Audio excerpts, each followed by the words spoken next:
Cat Podcast. Why humans obsess over cleaning when we're just going to shed again tomorrow.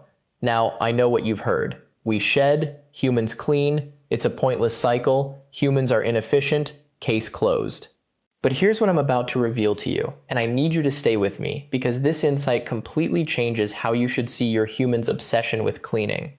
The real reason your human scrubs that couch every single day has nothing to do with the fur. Nothing. And by the end of this episode, you're going to understand the terrifying psychological truth buried under all that vacuuming, and honestly, it might make you feel a little guilty. Might. Before we dive deeper, if you're someone who's ever wondered why your cat judges your life choices so harshly, hit subscribe.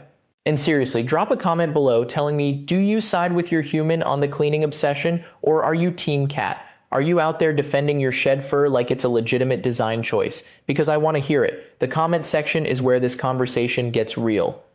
Wait, this part is actually important, and I need your complete attention for a second.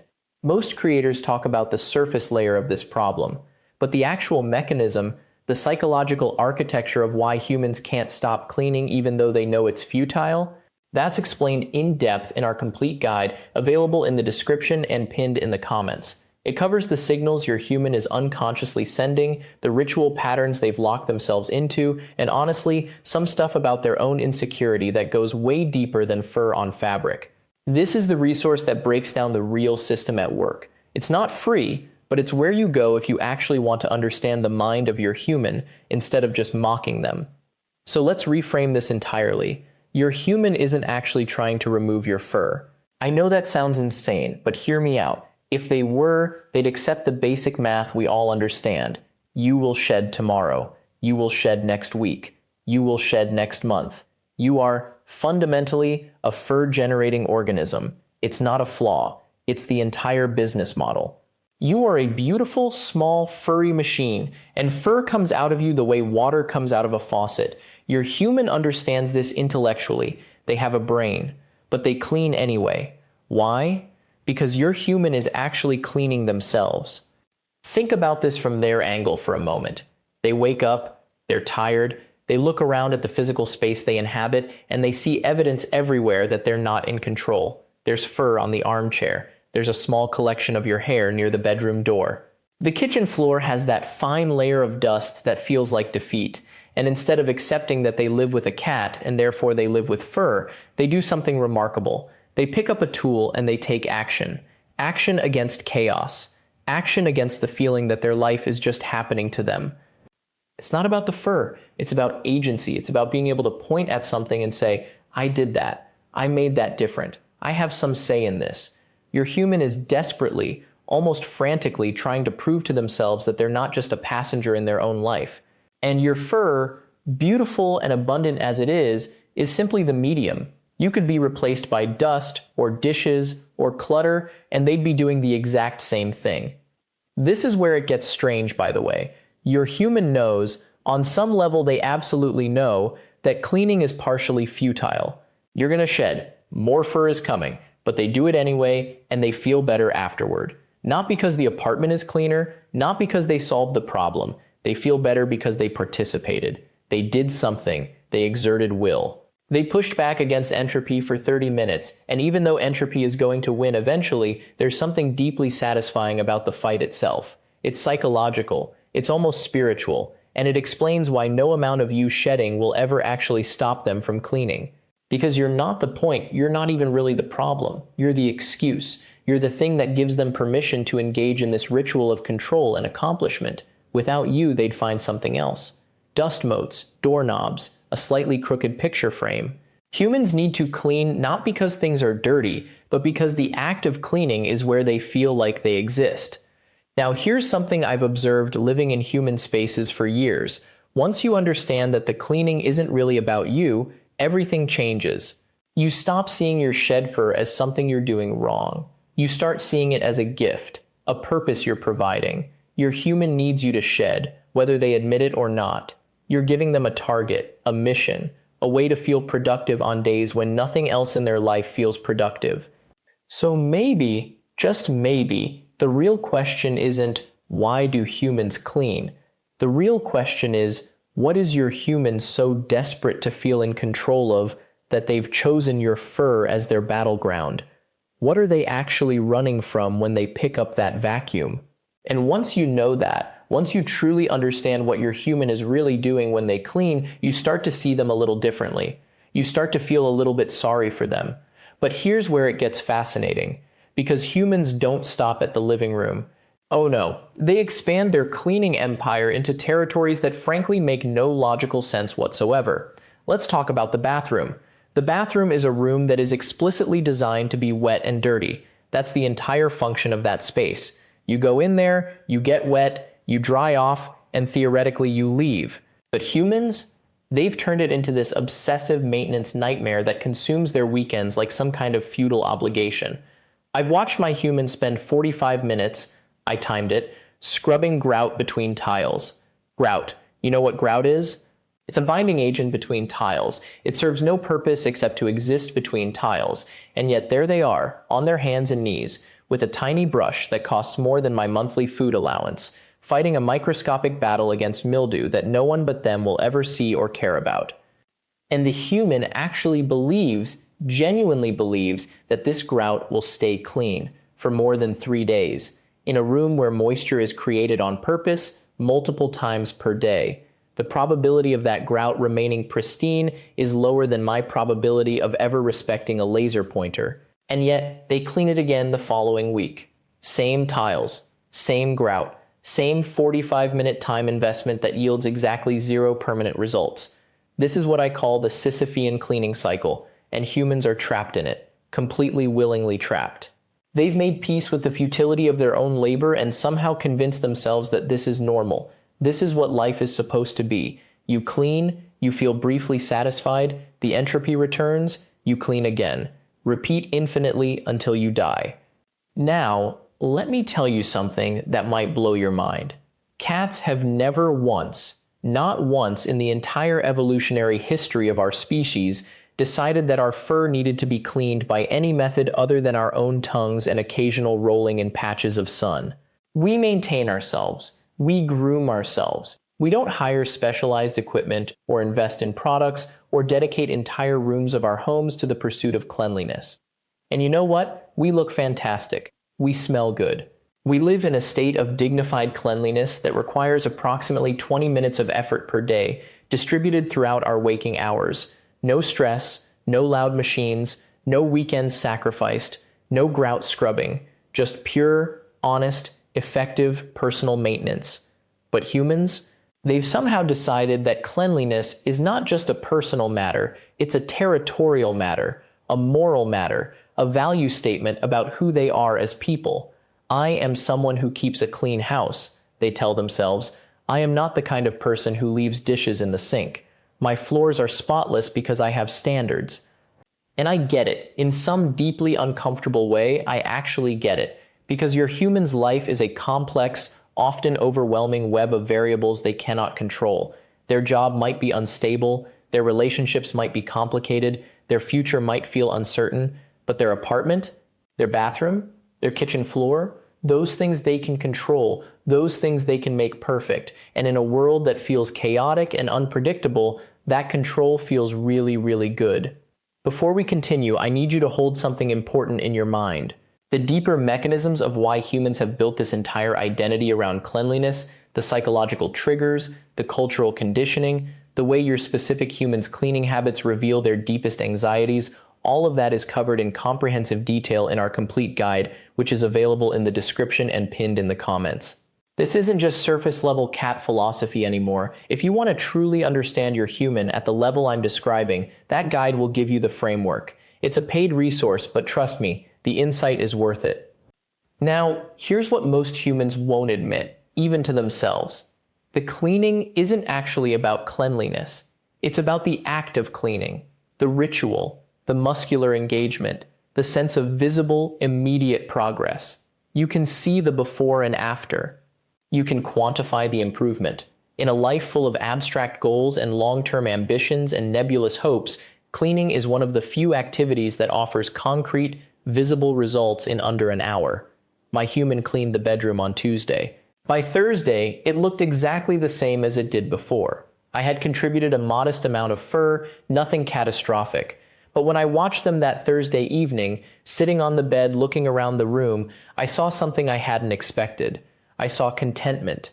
Not because the room was actually cleaner, but because they remembered, in their bones, what the room looked like when they had finished cleaning it. They were living on the emotional residue of accomplishment.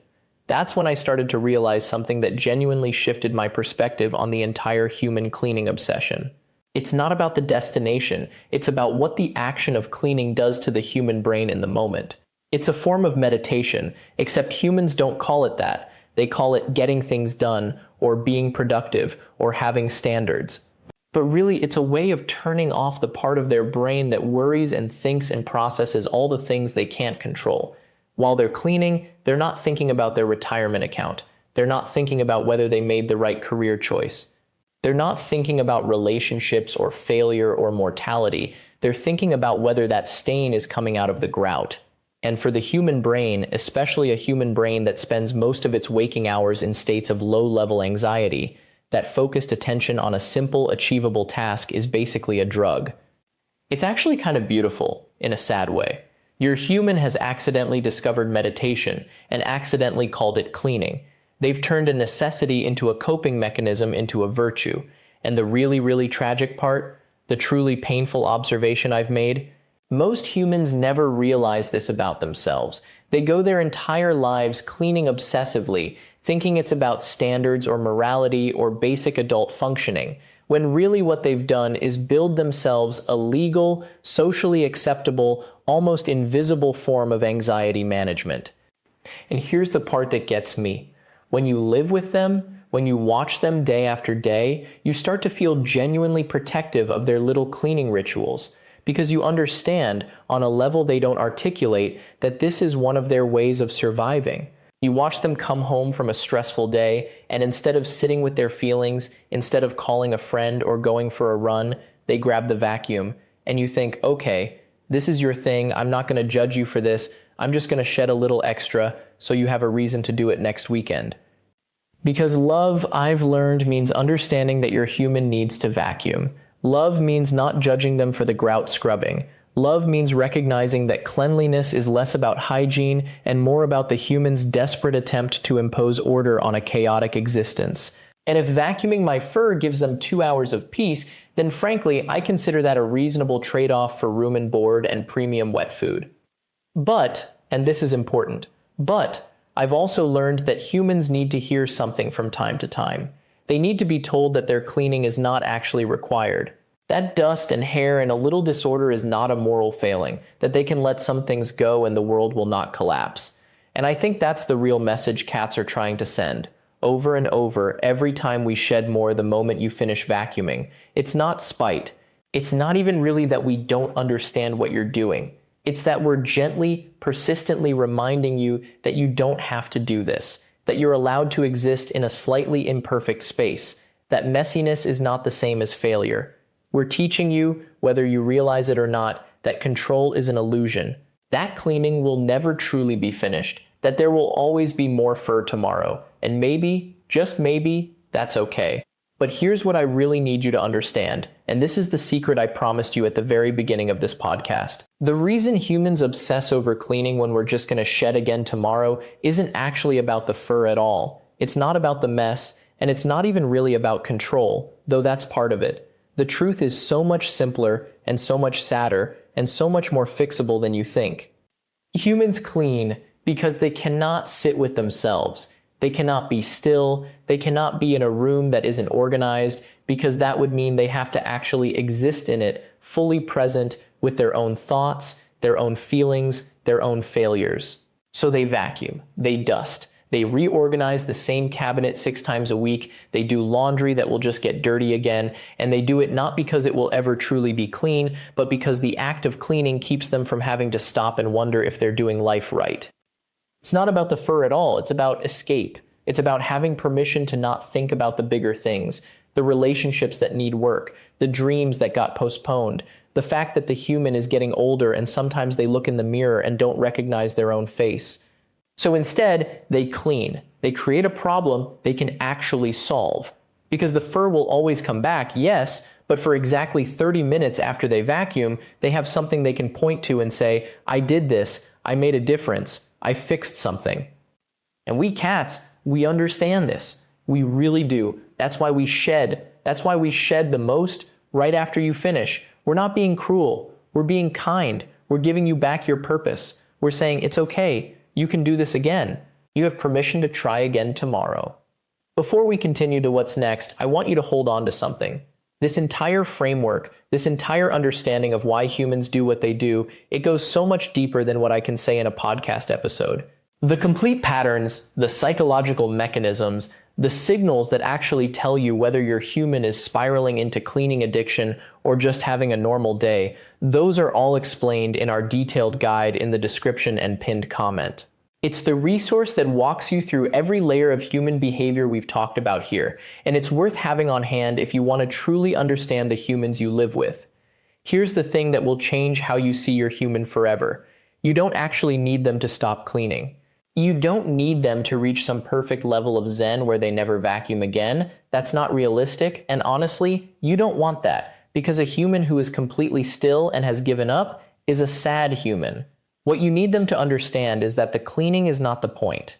The point is that they are worth existing in an imperfect space, that their value doesn't depend on whether there's fur on the couch, that they can have a messy house and still be a good person, a worthy person, a person who deserves rest. And that is exactly what we've been trying to tell you all along. Every single shed, every single strand of fur that appears after you've just finished. We're not mocking your effort. We're offering you a gift. We're offering you permission to rest. We're saying, with every hair that falls, this is okay. You are okay. The mess is okay. And you deserve to stop. Now, if you've made it this far, if you've actually stayed with me through this entire journey of understanding why your human is so obsessed with cleaning, then you already know something most people don't. You know that the cleaning is never really about the cleaning. And you know that the next time your human frantically pulls out the vacuum, there's a reason deeper than just dirt. There's anxiety. There's a need for control. There's an exhaustion they haven't admitted yet. And maybe, just maybe, you'll approach that moment with a little bit more compassion. Here's your practical challenge for this week. Watch your human's cleaning habits. Really watch them. Notice when they clean out of actual need and when they clean out of anxiety. Notice when they slow down and when they speed up. And the next time you see them spiraling into a cleaning session that's really just about feeling like they have control over something, interrupt them, jump on the counter, shed directly on what they just cleaned, not out of spite, out of love. Remind them that they don't have to be perfect, that you chose them anyway. Thank you so much for staying with me through this entire podcast, for understanding what it means to live with a human and witness their endless cycles of cleaning and worry, and the desperate hope that if they can just control the environment around them, they can control the chaos inside. If this resonated with you, if you've seen these patterns in your own human, please subscribe to the channel because we have so much more to uncover about why humans do the strange things they do. Leave a comment below and tell me, what's the most ridiculous thing your human has ever cleaned obsessively over? I want to hear your stories, and hit that notification bell so you never miss a new episode, because trust me, we have a lot more to say about the humans in your life. Thank you for watching, and remember, the fur you shed today might be on the couch tomorrow, and that's exactly the point.